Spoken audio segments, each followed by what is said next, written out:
প্রিয় মুসল্লি ভাইরা, সহিহুল মুসলিমের 1509 নম্বর হাদিসের মধ্যে এসেছে, রাসূল সাল্লাল্লাহু আলাইহি ওয়াসাল্লাম বলেন,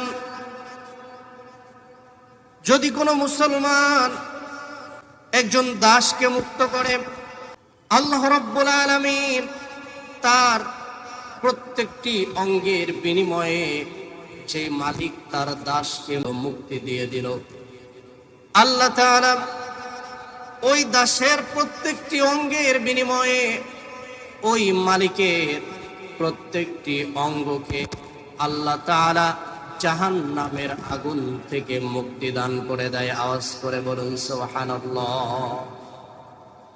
তার মানে ওই যে গোলাম, ওই গোলামের চোখের বিনিময়ে যে মালিক গোলামকে মুক্তি দিয়ে দিল, মুক্ত করে দিল, আল্লাহ তাআলা জাহান্নামের আগুন থেকে হেফাজত করবেন।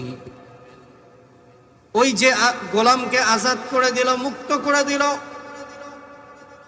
ওই গোলামের হাতের বিনিময়ে মালিকের হাতকে জাহান্নাম থেকে মুক্ত করে দিবে। এক কথায় আল্লাহ তাআলা একজন মুসলিম যদি একজন দাসকে মুক্ত করে দেয়, তাহলে আল্লাহ তাআলা ওই মালিককে জাহান্নামের খাতা থেকে তার নামটি কেটে দিয়ে তার নাম জান্নাতের খাতায় লিখে দেবে।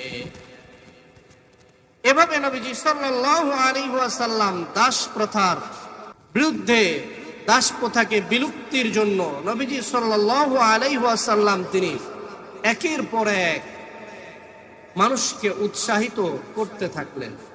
অসংখ্য সাহাবী তারা তাদের অসংখ্য দাস দাসী ছিল, তাদেরকে একের পর এক মুক্ত করে দিয়েছে।